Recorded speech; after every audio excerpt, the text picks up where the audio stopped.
5 seconds.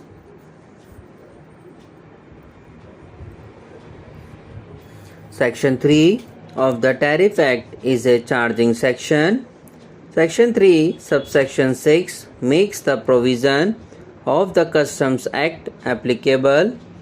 This would bring into play the provisions of Section 15 of the Customs Act, which inter alia provides that the rate of duty which will be payable would be on the day when the goods are removed from the bonded warehouse. That apart, this court was held in C. Customs Act that in the case of duty of customs, the taxable event is the import of goods within the customs barriers. In other words, the taxable event occurs when the customs barrier is crossed. In the case of goods which are in the warehouse, the customs barriers would be crossed when they are sought to be taken out of the customs and brought to the mass of goods in the country. Admittedly, this was done after 4th October 1978, as on that day when the goods were so removed, additional duty of excise under the said ordinance was payable on goods manufactured. We are unable to accept the contention of that what has to be seen is whether additional duty of excise was payable at the time when the goods landed in India, or as he strenuously contended, they had crossed into the territorial waters, import being complete when the goods entered the territorial waters is the contention which has already been rejected by this court in Union of India versus APAR Private Limited, decided on 22nd July 1999. The import would be completed only when the goods are to cross the customs barriers, and that is the time when the import duty has to be paid, and that is what has been termed by this court in C. Customs case as being the taxable event.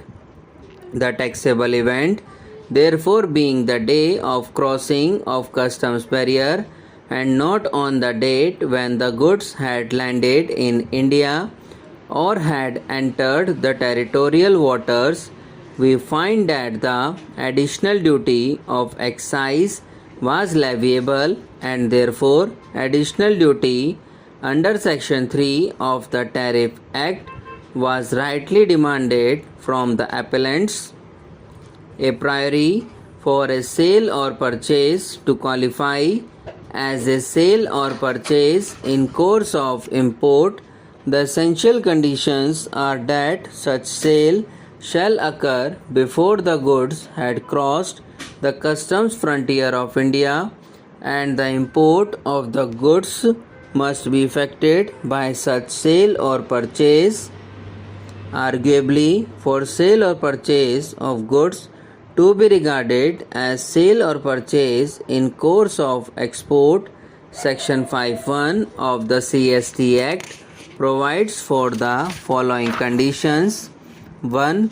The sale or purchase shall occasion such export, or 2nd, the sale or purchase shall be effected by a transfer of documents of title to the goods after the goods have crossed the customs frontier of India. A constitution bench of this court in Muhammad Sirajuddin and others versus State of Orissa has held that expression in the courts implies not only a period of time during which the movement is in progress but postulates a connected relation. The relevant portion of the judgment is extracted as a sale in the course of export predicates a connection between the sale and export. No single test can be laid as decisive for determining that question. Each case must depend upon its facts. but it does not mean that distinction between transactions which may be called sales for export and sales in the course of export is not real, where the sale is effected by the seller and the seller is not connected with the export which actually takes place. It is a sale for export, where the export is the result of sale, the export being inextricably linked up with sale so that the bond cannot be dissociated without a breach of the obligations arising by statute, contract, or mutual understanding between the parties arising from the nature of the transaction. The sale is in the course of export. In the Nilgiri plantations case, this court found that the sales by the appellants were intended to be complete without the export, and as such it could not be said that the sales occasioned export. The sales were for export and not in the course of export. In the present case, it is not the case of the appellant that the goods in question were being exported, since the goods are to be consumed on the board of the foreign going ship and the same would be consumed before reaching a destination. It does not fall under the definition of export. The sale cannot qualify as a sale occasioning export unless the goods reach a destination which is a place outside India.